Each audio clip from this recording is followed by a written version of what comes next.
Hola, yo soy el doctor Giorgi, soy otorrinolaringólogo del Hospital Militar de Campo de Mayo y el tema que vamos a hablar hoy es sobre las traqueostomías. Vamos a colocar un puntero. Bueno, un poco la historia de las traqueostomías es uno de los procedimientos quirúrgicos más antiguos.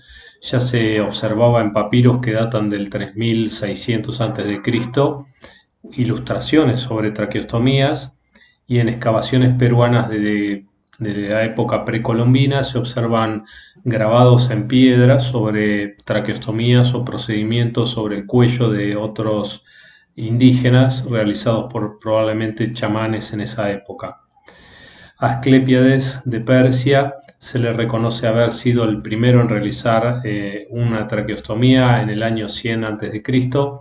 En el término de traqueostomía fue implementado por Lawrence Heinster en 1718 y en 1799 George Washington muere en Estados Unidos por una obstrucción de la vía aérea superior y debido a que su médico personal no se animó a realizar la traqueostomía, que era un procedimiento que él ya conocía, pero que no había realizado, entonces como era muy importante Washington, no se animó a realizarle una traqueostomía en ese momento, la cual le pudo haber salvado la vida. Aparentemente no la quiso realizar por un tema de la fama que tenía Washington en Estados Unidos y eso le costó la vida al mismo. La primera traqueostomía realizada en niños con buenos resultados fue documentada en 1808. Acá se observa una piedra peruana donde está el ostoma acá en este indígena y acá le va a colocar una especie de cánula, ¿sí? A nivel del cuello. Traqueostomía, entonces es la apertura de la tráquea cervical en la cara anterior de los primeros anillos traqueales, seguida con la colocación de una cánula, ¿sí? Y traqueostomía implica una continuidad entre la piel cervical y la mucosa traqueal. Ostoma es el orificio que vamos a generar, ¿sí? Sobre el cuello. Vamos a hacer un pequeño repaso de lo que son los músculos infraioideos, que son los que nos van a interesar a nosotros. Vamos de superficie hacia profundidad. Vamos a tener en las caras laterales al esternocleidomastoide, ¿sí? Con sus dos ramas, ¿sí? La rama esternal y la rama clavicular. Después vamos a tener por debajo el homoioideo, ¿sí? Que va del ioides al hombro. Y los dos músculos infraioides, que es el esternoioideo, ¿sí? Que va del esternón al ioides, y por debajo de estos vamos a tener el tiroioideo, que va del tiroides al ioides, y el, el músculo esternotiroideo, que va del esternón al tiroides. Después acá tenemos el músculo cricotiroideo, que es un músculo tensor de las cuerdas vocales, pero digamos principalmente vamos a tener en los planos superficiales los músculos prelaringios, ¿sí? Infraioideos. Entonces vamos de nuevo a hablar sobre el mismo tema. Entonces tenemos la piel, el tejido celular subcutáneo, por debajo vamos a tener el platisma, ¿sí? O el músculo cutáneo, ¿eh? Y vamos a tener una fascia superficialis y una aponeurosis cervical superficial que va a determinar un espacio supraesternal. Y después vamos a tener por debajo los músculos infraioideos y las aponeurosis cervicales medias. Si vamos a hacer un abordaje por el plano medio, vamos a poder diferenciar lo que se llama la línea blanca o la línea albicans, que es la unión de las aponeurosis superficial y media a nivel central del cuello, ¿sí? Es un buen reparo para seguir, pero también es muy importante tener una palpación a medida que uno va progresando de la tráquea para no irnos hacia los laterales y generar lesiones de los grandes vasos o de los músculos y nervios laterales a la tráquea, ¿sí? Entonces, el primer plano está el esternocleidoioideo y el homoioideo, y en el segundo plano está el esternotiroideo y el tiroideeo. Entonces, hay dos procedimientos que podemos realizar. Uno es la traqueostomía programada, donde tenemos un paciente probablemente en terapia y nos consultan para que nosotros realicemos el procedimiento. Y la traqueostomía de urgencia, que puede ser un politrauma que ingresa a la guardia de urgencia con fractura de cartílago tiroides o una lesión de cuello que nos obliga a realizar una traqueostomía, un procedimiento netamente de urgencia. ¿Cuáles son las indicaciones? Bueno, dentro de las indicaciones tenemos la obstrucción súbita o progresiva.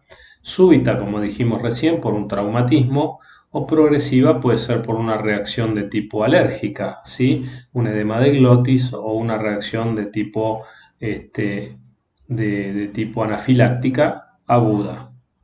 Entonces tenemos una etiología inflamatoria, puede ser crónica por un tumor que va progresando, como puede ser un cáncer de laringe, que a medida que va creciendo genera una obstrucción de la luz, o puede generar una obstrucción súbita si se produce una necrosis tumoral o una hemorragia intratumoral o el edema del tumor por una infección que hace que el crecimiento tumoral se multiplique súbitamente, ¿sí? Generando una obstrucción aguda o súbita. O lo más clásico sería una obstrucción crónica a medida que va creciendo el tumor y nos va a obligar a realizar una traqueostomía y después a resolver el problema tumoral. Pueden ser traumáticas, como dijimos, los accidentes de tránsito o alguna lesión a nivel de cuello de tipo traumática que genere una fractura de la tráquea o fractura de la laringe por un golpe. Hemos visto muchas veces fractura de la laringe en pacientes que juegan al rugby, por ejemplo, que realizan un tackle alto hacia el cuello y eso puede generar una fractura del cartílago tiroides o del cricoides. El cricoides, al ser un anillo completo, es más resistente a los traumatismos, pero el tiroides se puede fracturar tranquilamente. Después tenemos en los recién nacidos las malformaciones, ¿sí? Que puedo tener una comunicación entre la laringe y el esófago. Entonces puedo tener una fístula que me obligue a realizar una traqueostomía para desdiferenciar los dos sistemas. Los cuerpos extraños, la ingesta de cuerpos extraños, tanto en niños como en adultos, las disfunciones neurológicas, pacientes que tienen trastornos deglutorios por ACV, por ejemplo. Dentro de los cuerpos extraños no es infrecuente la aspiración de las prótesis dentales en los ancianos o la ingesta de cuerpos extraños como pequeños juguetes en los niños chiquitos, ¿sí? Las retenciones de secreciones, o sea, el mal manejo de la retención y la retención de secreciones pulmonares, donde el paciente no tiene una tos efectiva, la insuficiencia respiratoria, o sea, la insuficiencia respiratoria hace que la traqueostomía disminuya el espacio muerto que va desde la nariz hasta la tráquea, o sea, vamos a ahorrarnos más o menos unos 7 a 15 centímetros de espacio muerto, ¿sí?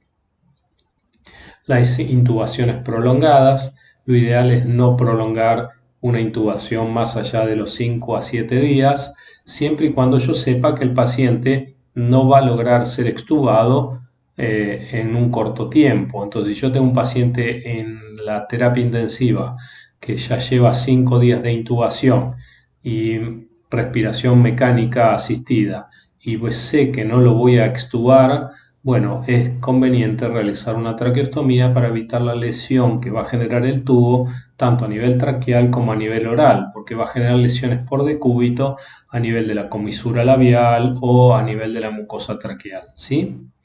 Traumatismos graves, como dijimos, de cara o cuello, e incluso de tórax. Si yo tengo un tórax inestable por una fractura de tórax, también una traqueostomía puede ser útil para la ventilación del paciente. Y pacientes con grandes quemaduras, muchas veces los pacientes de grandes quemados, por ejemplo, yo estuve en la época de Cromañón y muchos pacientes venían cuando se incendió el boliche bailable, venían con quemaduras del árbol traqueal y bronquial, que se desprendía la mucosa como completa, generando moldes de la tráquea y de la mucosa laringea, y una traqueostomía nos permitía realizar una buena toilette del árbol bronquial y permitirle al paciente que estuviera más cómodo y evitarle la asfixia del mismo por obstrucción. ¿Qué es lo que vamos a utilizar? El instrumental que vamos a necesitar y qué soluciones vamos a usar. Bueno, vamos a usar una lidocaína al 2% más epinefrina para evitar el sangrado del procedimiento, una jeringa con una aguja 58, un bisturí número 11 con el mango correspondiente, separadores de tipo Farabef, tijeras de Metzenbaum, si tenemos son bastante buenas, se pueden utilizar tijeras de iris también, pero hay que tener cuidado porque son muy punzantes, pinzas de mano izquierda con y sin dientes, tijeras hemostáticas como las Halsted o las Kocher. Yo uso también la Bertola y la vamos a ver para qué. La Bertola es linda o es una muy buen instrumental para realizar el corte del istmo tiroideo y clampearlo para después luego suturarlo y evitar las hemorragias. Obviamente un portaaguja para generar y realizar los puntos, la pinza de 3 ramas o dilatador de la borde, que es el que vamos a utilizar para colocar el traqueoflex o el tubo respiratorio, y distintas suturas como el nylon, el Vicryl, el lino, nos van a servir en distintas etapas, ¿sí? Y la cánula de traqueostomía o traqueoflex en el final del procedimiento. Hoy por hoy, considerando las epidemias que estamos sufriendo de COVID, el equipo mínimo para un equipo que va a realizar una traqueostomía es este: máscara facial, barbijo N95, colocar las antiparras a pesar de que uno tiene la máscara, cofia, camisolín hemorrepelente y obviamente guantes estériles. Sin este equipo no es conveniente realizar una traqueostomía en un paciente en terapia con posible diagnóstico de COVID asociado, ¿sí? En el procedimiento de la traqueostomía tenemos una altísima incidencia de aerolizar tanto sangre como el virus, ¿sí? Este es un traqueoflex que hay que sacarlo. Habitualmente tenemos que probar el balón antes de colocarlo para ver que el balón no esté roto. Se infla y se desinfla para lograr ver la estanquedad del mismo. Y habitualmente se mide según el dedo meñique del paciente. O sea, a grandes rasgos, si yo estoy apurado, puedo medirlo según el dedo meñique del paciente. Habitualmente un hombre puede usar un tubo entre 8 y 9 y una mujer entre 7 y 8, ¿sí? Porque la tráquea es más pequeña en las mujeres. Vamos al procedimiento, entonces es un procedimiento quirúrgico planificado, vamos a hablar de ese. El de urgencia es lo mismo, ahora vamos a hacer en los diferentes pasos cuáles serían las diferencias de esos dos procedimientos. Y tenemos, lo ideal es hacerlo en el quirófano. En algunas ocasiones nos ha tocado realizar este procedimiento en la cama del paciente en la terapia intensiva, pero lo ideal es que los terapistas nos trasladen el paciente hasta el quirófano para que lo hagamos con toda tranquilidad y contando con todos los elementos, como un electrobisturí y el apoyo del anestesista que va a mantenerlo en plano anestésico al paciente. Aunque el paciente esté bajo plano anestésico, igual vamos a infiltrar, ¿sí?, la cara anterior del cuello con silocaína y epinefrina porque nos va a permitir realizar el procedimiento con el menor sangrado posible, ¿sí? ¿Qué es lo que vamos a hacer? Vamos a colocar la cabeza del paciente en hiperextensión, siempre y cuando el paciente no sea muy añoso. Si yo tengo un paciente añoso, probablemente por artrosis cervical no voy a lograr una buena hiperextensión, pero vamos a tratar de lograr la mayor hiperextensión posible. ¿Cómo lo vamos a hacer? Vamos a colocar un resalto a nivel de los hombros del paciente cuando está en decúbito dorsal para que se mantenga la cabeza en hiperextensión, ¿sí? La vamos a fijar a la cama, a la camilla del quirófano con una cinta adhesiva en la frente del paciente que va a evitar el movimiento de la cabeza del paciente.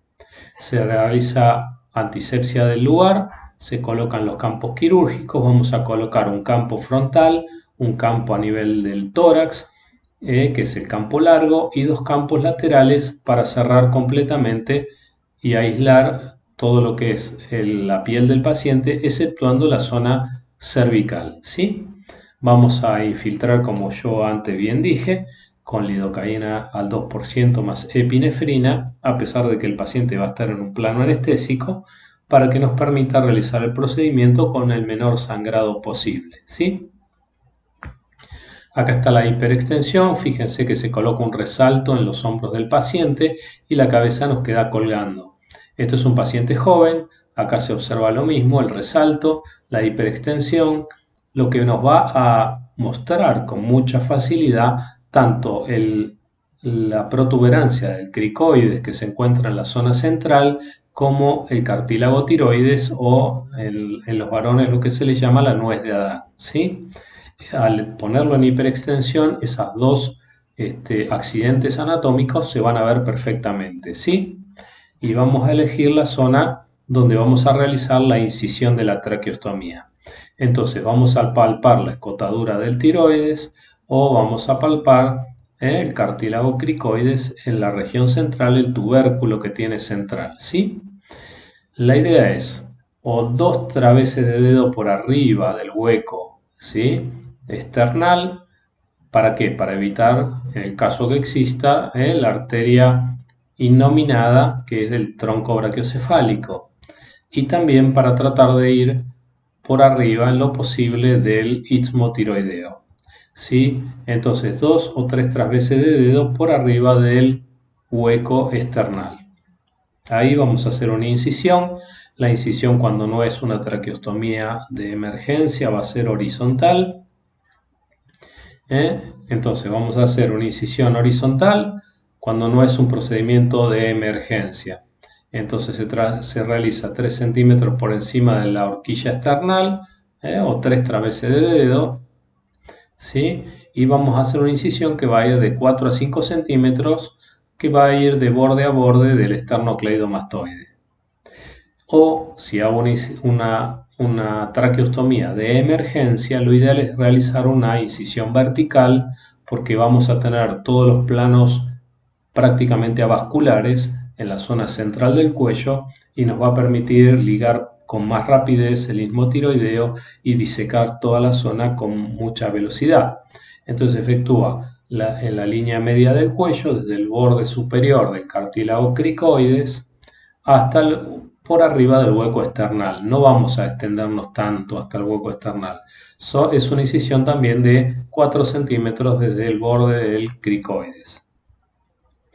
Esta sería la incisión en un caso de emergencia. ¿Qué es lo que yo les decía? Voy a ver la totalidad del istmo tiroideo y voy a entrar en una zona prácticamente avascular. La línea media del cuello es prácticamente avascular. No me voy a encontrar con ningún vaso grande. Entonces, esta sería una traqueostomía de elección, no la de emergencia, es una incisión horizontal. Y voy a tener las yugulares anteriores en la cara lateral. Ven que en la línea media no voy a tener ningún vaso. Acá está el músculo cutáneo del cuello, el tejido celular subcutáneo, la piel, y voy a incidir la región medial, porque es la avascular, es la segura, para tratar de ver en esta zona el istmo tiroideo.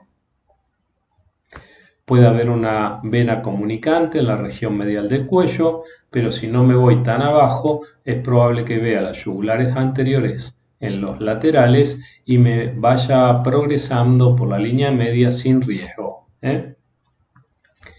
Una vez que llego a la profundidad necesaria, voy a tener el cartílago cricoides con su protuberancia central, la puedo palpar, y voy a tratar de ingresar acá, que es por arriba del istmo tiroideo. ¿Para qué? Para liberar el ligamento suspensor de la tiroides. Voy a liberar el ligamento suspensor para poder meterme por debajo del istmo tiroideo, disecarlo que puede usar una Bertola, y después voy a tratar de hacer una ligadura. Ven, acá está usando, está haciendo la disección del istmo tiroideo respecto de su ligamento suspensorio. Entonces, una vez que tenemos liberado el istmo tiroideo, vamos a colocar las pinzas hemostáticas, como las dos Bertolas. Las dos Bertolas tienen que apuntar hacia el centro, las puntas deben apuntar al centro de la incisión, y las vamos a vertir hacia afuera y vamos a colocar un punto en la zona media, vamos a anudar abajo y después vamos a pasar por detrás de la punta de la Bertola y vamos a hacer otro nudo arriba y nos van a quedar como una jaretita, como una ligadura de cada istmo para que acá se ve bien. Tenemos el punto central, se anuda abajo, se anuda arriba y nos va a quedar como un muñón, que va a evitar el sangrado del istmo tiroideo. La tiroides es bastante vascularizada, hay que ligarla bien, hay que tomarse este tiempo quirúrgico, porque si no se nos va a complicar cuando hagamos la incisión a nivel traqueal, ¿sí? Así que tomarse el tiempo de hacer las ligaduras hemostáticas es muy importante. ¿Cómo vamos a abordar la tráquea? La tráquea la vamos a abordar a la altura del segundo y tercer anillo traqueal, habitualmente segundo y tercero, ¿sí? En mi experiencia nunca tuve necesidad de incidir dos anillos traqueales. Con incidir un anillo, en mi experiencia, fue suficiente, ¿sí? Hay dos tipos de incisiones. Si yo voy a tener una incisión horizontal en la piel, lo ideal es hacer una ventana, como una puerta trampa, o sea, una incisión vertical, una incisión transversa por arriba del anillo traqueal y un descenso que va a permitir que bascule la tapa con un pedículo inferior, ¿sí? Entonces voy a suturar después esta ventana a la piel, entonces voy a llevar la tráquea a la piel va a bajar a la tráquea no debe subir a la piel, porque si no voy a tener la tráquea a tensión y de esa manera después va a ser más fácil hacer los recambios del traqueoflex, del tubo de traqueostomía, porque voy a tener todo el camino bien demarcado, ¿sí? Pero existe otra técnica que es retirar o hacer un orificio retirando el cartílago de la tráquea, que no es lo ideal. O sea, la idea es no perder cartílago, ¿sí? Pero bueno, también es una de las opciones hacer una incisión retirando completamente el cartílago de la tráquea. Y si hago una incisión vertical de la piel, en una traqueostomía de emergencia, a mí me gusta hacer una incisión en H. O sea, hago un corte central del anillo y después un corte lateral hacia un lado, un corte lateral hacia el otro, hacia abajo y hacia el otro, o sea, como una H, no en este caso, no la hago así como si fuera transversa, porque estaría comprometiendo un montón de anillos, casi 4 anillos. En realidad yo con una H, o sea, corto por arriba, corto por el lateral, un corte central, un corte inferior hacia los lados y después voy a suturar este hemianillo a la piel y este hemianillo al otro borde de piel. Acordémonos que hicimos una incisión vertical en la piel. Entonces hacemos un corte de la tráquea en H. Pero si hago una incisión horizontal, hago una ventana que vuelca hacia abajo, con articulación en la zona inferior. Acá se observa lo mismo, un corte que va a articular hacia abajo. ¿Qué es lo ideal? Previamente de realizar un abordaje de la tráquea, lo ideal es inyectarle lidocaína al 2% para que cuando hagamos la apertura traqueal el paciente no genere tos.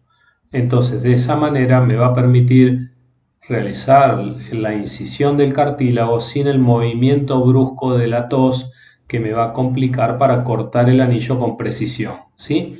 Entonces, se pincha, puede ser la membrana intercartilaginosa, no el cartílago, porque muchas veces el cartílago en algunos pacientes está osificado, más que nada en pacientes añosos, entonces pinchar el cartílago muchas veces no es lo más fácil que podemos realizar, ¿sí? Entonces, hacemos una inyección de lidocaína al 2%, 1 o 2 centímetros, no mucho más. Hay que tener cuidado de no pinchar el balón del tubo orotraqueal que tiene el anestesista colocado, porque si no automáticamente ya el respirador deja de tener una función adecuada. Y vamos a hacer la ventana como habíamos hablado en el cartílago, ¿sí? Como habíamos dicho, tenemos una incisión horizontal, entonces vamos a hacer una incisión a modo de puerta trampa, y vamos, acá se está suturando el cartílago que se va a suturar al borde inferior de la piel para dejar un camino a los posteriores cambios del traqueoflex. ¿Ven? Entonces, puerta trampa, sutura de acá al borde inferior de la incisión que hicimos. Y acá se observa perfectamente la luz traqueal. ¿Qué vamos a pedirle en este paso? Vamos a pedirle al anestesista que desinfle el balón y que lo empiece a subir al tubo orotraqueal. En este paso no realizó la sutura, pero la sutura se hace de este anillo de la puerta trampa a la piel. Se sutura esto a la piel. Y una vez que vemos que el tubo orotraqueal del anestesista superó el orificio nuestro, hacemos la colocación del traqueostoma, del traqueoflex en el ostoma. Para esta colocación nosotros usamos el dilatador de la borde, que es una pinza que tiene 3 ramas que nos va a abrir bien el ostoma. Vamos a colocar el traqueoflex, siempre teniendo visión de que vamos dentro de la luz traqueal. Hay que tener cuidado porque si uno lo coloca de forma intempestiva, puede ser que se meta en el subcutáneo o que diseque de forma roma, como tiene una punta roma el traqueoflex que se ve acá. Si bien esta es una cánula de Krishaber, que es una cánula que se usaba antes, que era totalmente metálica, tienen un alma, un tutor para hacerle la punta roma, ¿sí? Y poder introducirlo. Entonces siempre hay que tener la certeza de que estamos dentro de la luz traqueal para no realizar una colocación inadecuada y disecar tejido con nuestro traqueoflex. Entonces, volviendo a repetir un poco los pasos, tomamos el anillo que se cortó con una pinza y se sutura con Vicryl hacia la piel, en boca de horno o en puerta trampa. La piel va a bajar a la tráquea no tiene que subir a la piel. Eso va a generar que no esté a tensión, o sea, a medida que una vez que pasamos el punto de sutura con el dedo y vamos a hacer el nudo, con el dedo bajamos la piel hacia la tráquea mientras anudamos y le damos tensión al nudo de Vicryl que estamos usando. Aspiramos las secreciones traqueales que encontremos antes de colocar el tubo para que la luz bronquial esté lo más limpia posible y que nos permita ver con facilidad su luz, ¿sí? Antes de la colocación del traqueoflex. Se va retirando entonces el tubo orotraqueal lentamente o nasotraqueal hasta que podamos ver que tenemos la luz traqueal completamente liberada. ¿Por qué lo hacemos así? Porque si colocamos mal el tubo, el traqueoflex, el anestesista todavía se encuentra en la luz traqueal y puede volver a intubar al paciente, ventilarlo hasta que volvamos a hacer la maniobra correctamente, ¿sí? Entonces nunca hay que extubarlo de una al paciente, sino que hay que hacerlo lentamente por si nosotros realizamos mal el procedimiento de colocación de la cánula, ¿sí? Entonces lentamente le vamos pidiendo que suba al anestesista el tubo y de esa manera vamos a ver la luz traqueal perfectamente y colocar el tubo, el traqueoflex, con mucha delicadeza, ¿sí? Previamente entonces chequear que el balón de la cánula esté funcionando, que no esté pinchada, y colocamos la cánula de traqueostomía, ¿sí? El traqueoflex.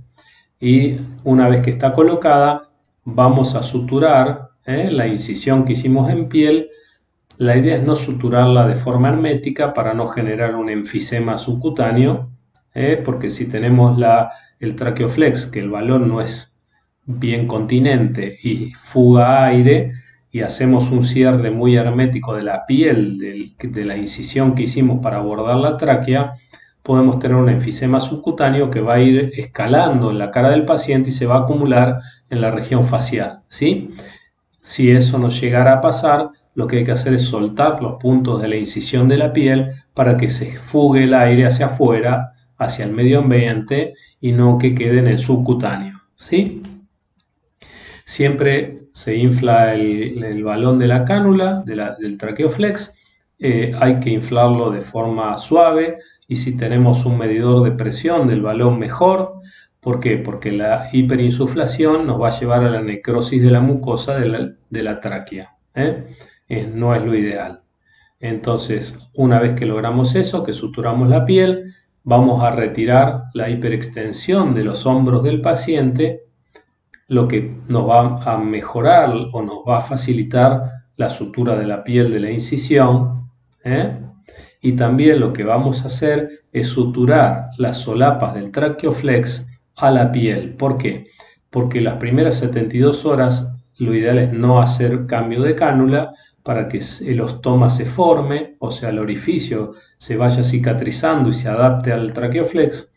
Entonces, si el paciente tiene un acceso de tos o alguien erróneamente lo extuba, va a ser más difícil reintubarlo. Entonces, para asegurarnos de que no suceda eso, le hacemos unos puntos a cada lateral del traqueoflex para fijarlo a la piel. Y a las 72 horas lo liberamos para poder hacer el primer cambio de cánula, ¿sí? Entonces se fijan las solapas de la cánula a la piel y se produce o se procede a una limpieza de la zona y a colocar una gasa que se coloca a modo de pantalón por debajo de los brazos del traqueoflex para que no haga decúbito sobre la piel del paciente. Entonces, el traqueoflex va a estar separado de la piel del paciente por una gasa limpia que va a cerrar la zona quirúrgica. Según el tipo de tubos que vamos a usar, de tubos endotraqueales, podemos usar los metálicos como el de Jackson, ¿sí? O las cánulas de Krishauer que se usaban antes, pero eran muy cómodas para pacientes que no iban a poder ser extubados nunca, por ejemplo en laringectomizados. A veces se utilizaban estas cánulas que eran de fácil limpieza por parte del paciente o de algún familiar y eran bastante bien toleradas por los pacientes. Después salieron las cánulas más modernas, que son de siliconas o de otros materiales mucho mejor tolerados y que realizan menos lesiones de tipo granulomatosas. ¿Sí? Entonces tenemos los Portex, los modelos de Rush o la Shirley, que son distintos modelos de traqueoflex. ¿Sí? Según el tamaño, entonces se define según la edad del paciente o la anatomía traqueal del paciente. Es de buen criterio también que una vez que tenemos la apertura de la tráquea, tengamos cerca a alguna persona que nos asista con varios talles o modelos de las traqueoflex de distinto número y le pedimos en ese momento que nos abra el que nosotros creemos que va mejor para la anatomía del paciente que estamos operando, ¿sí? Eso se puede hacer o si uno tiene un poco más de experiencia ya tiene el traqueoflex preparado para colocar abierto en la mesa quirúrgica y es más, lo ideal es antes de colocarlo ponerle en la punta del traqueoflex donde está el balón, colocar silocaína jalea para que nos permita dos cosas. Primero, anestesiar la zona donde va a estar de inicio, ¿no? Y también va a discurrir o resbalar con más facilidad en el momento de la colocación, ¿sí? A mí me gusta colocarle entonces un poco de silocaína jalea en el momento en que voy a colocar el traqueoflex. Acá está la prueba del balón, se infla, esta es la válvula donde se infla, este es el balón inflado donde uno prueba que está estanco, que no está pinchado, que no está roto. Este es el alma que tiene para hacerlo Roma al momento de la colocación, Una vez que está colocado, obviamente con el balón desinflado, este alma, este plástico que está en la luz, se retira para que el paciente pueda ventilar. En terapia intensiva suelen tener estos manómetros que son de milímetros de agua y esto nos va a marcar la presión de inflado ideal para los balones y no generar lesiones por decúbito, ¿sí? Esta cánula que vemos acá, aparte de tener acá la válvula para inflar el balón, tiene un suctor que es un sistema de aspiración por arriba del balón. Esto se usa en los pacientes que tienen trastornos deglutorios, que por ejemplo neumonías aspirativas, entonces permanentemente está limpiando el sector en la zona superior al balón y nos va a permitir que el sistema se mantenga lo más limpio posible. Acá tenemos la cánula que dijimos con una succión subglótica, perdón. Entonces este es el sistema de aspiración y este es el sistema de inflado del balón. Estas son las viejas cánulas de Crijaver o de Jackson. Esto es la camisa que va por dentro de la cánula.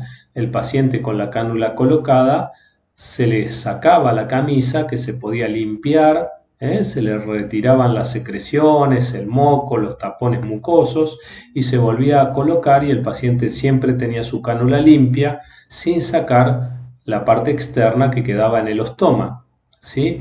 Era muy cómodo, era fácil de limpiar, fácil de que la familia logre limpiarlo en su casa. Cuando uno le daba de alta al paciente, el paciente se manejaba perfectamente con esta cánula. Tenían un baño de plata que hacía que no se infectara y funcionaba bastante bien. Era una muy buena opción. Acá tenemos una cánula sin balón, ¿sí? Acá tenemos los tubos de Montgomery que una vez que sabemos que por el momento no podemos retirar la cánula del paciente, esto va a ir en la tráquea y por el ostoma va a salir esto, que el paciente lo puede obturar con el tapón y puede hablar, ¿sí? Y cuando el paciente tiene alguna dificultad respiratoria, retira el balón y respira por el ostoma de la traqueostomía. Estos tubos se deben cortar en el momento que uno los va a colocar para que no generen lesión en la zona subglótica, porque si está muy largo va a contactar con la cara inferior de las cuerdas vocales y las puede lesionar, ¿sí? Acá está la cánula normal que usamos, el Tracheoflex, con su alma interior que le va a permitir una punta roma para su colocación, ¿sí? Y esta es la misma cánula con aspiración subglótica. Este es un kit de traqueostomía percutánea.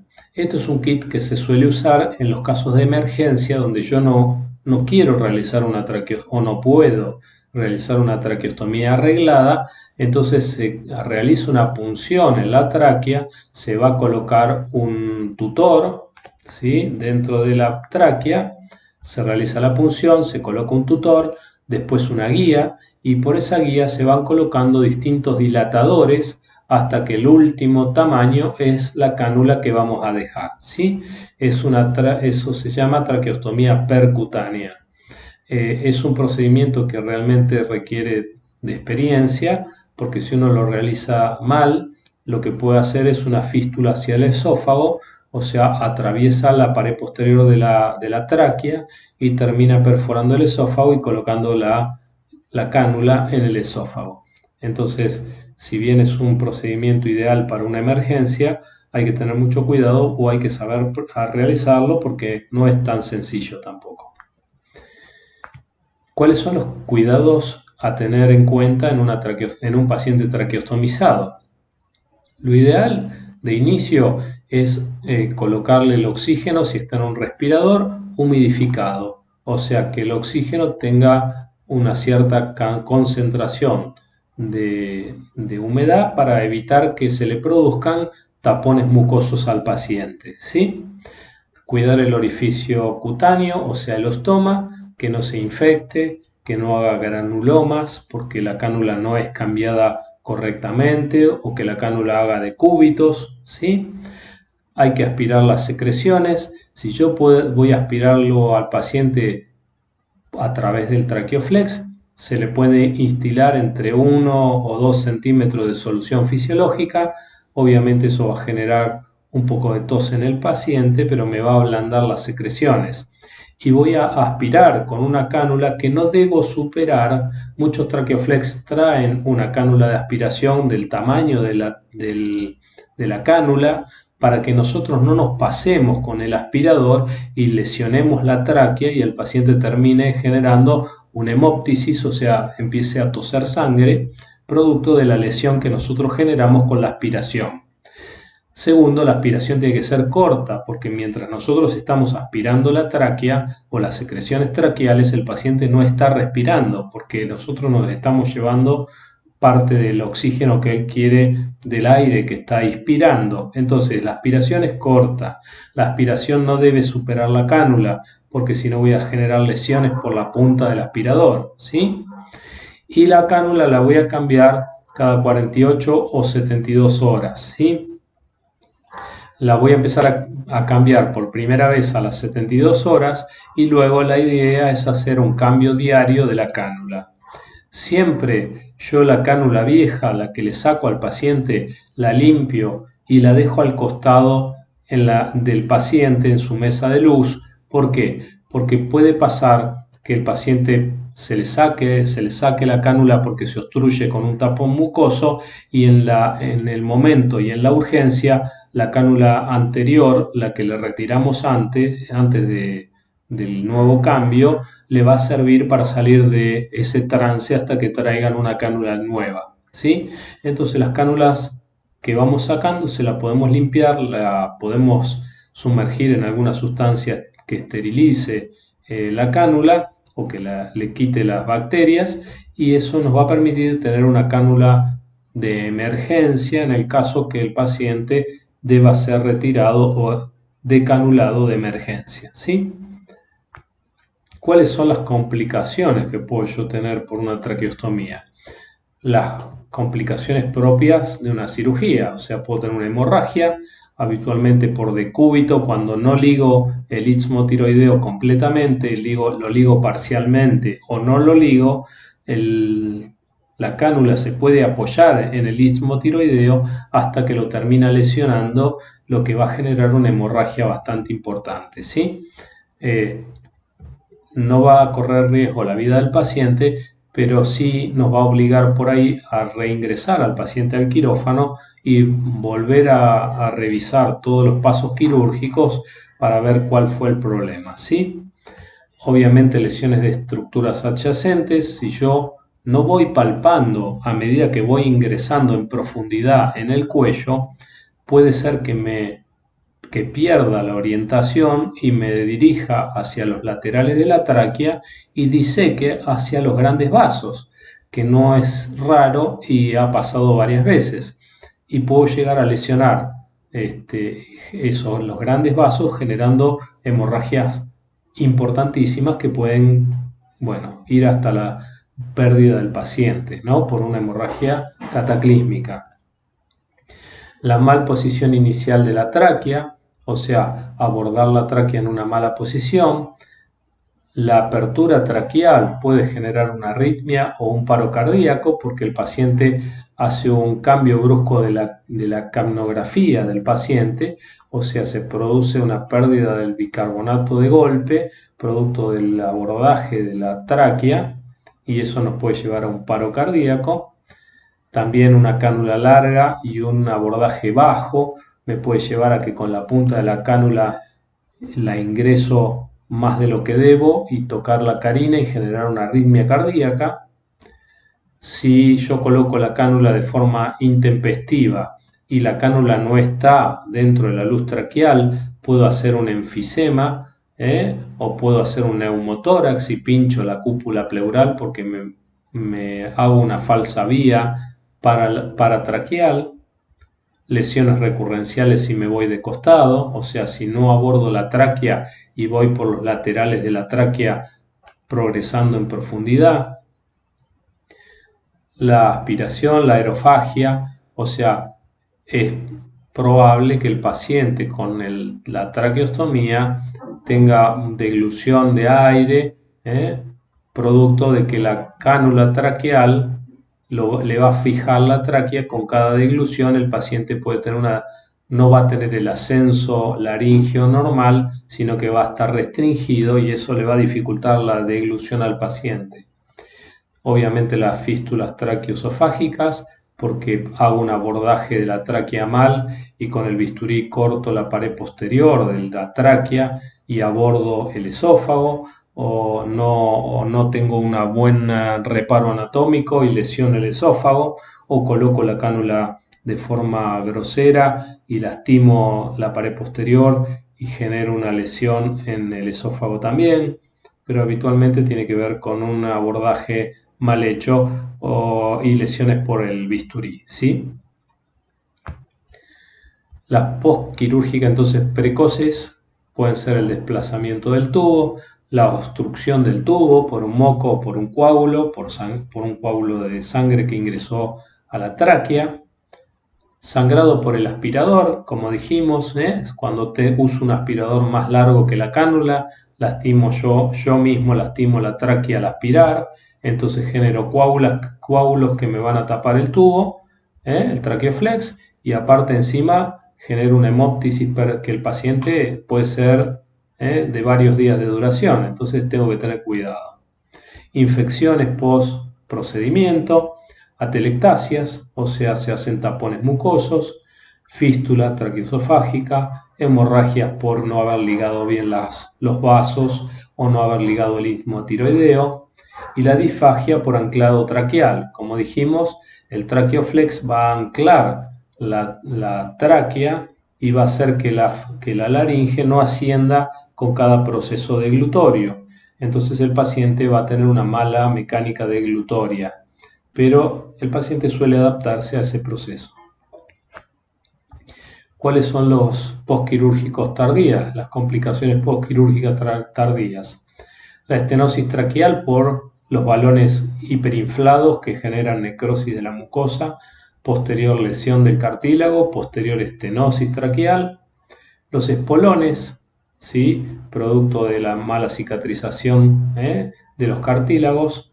Los granulomas por infecciones o por reacción de tejido inflamatorio. La traqueomalacia, que es el ablandamiento de los anillos traqueales, y las infecciones. Acá observamos una complicación de un ostoma, ¿sí? Con una celulitis de la piel. Acá observamos un buen procedimiento, luego que se retiró la traqueostomía, el paciente hace una cicatriz que después se puede realizar una plástica de la zona para que no le quede ningún tipo de recuerdo de haber tenido un ostoma. Bueno, muchas gracias, espero que la clase haya sido útil y estoy a su disposición para lo que necesiten. Vamos a tratar de ir generando distintos temas para que podamos acompañar a los alumnos que están cursando la materia de otorrinolaringología de pregrado. Bueno, muchas gracias y hasta luego.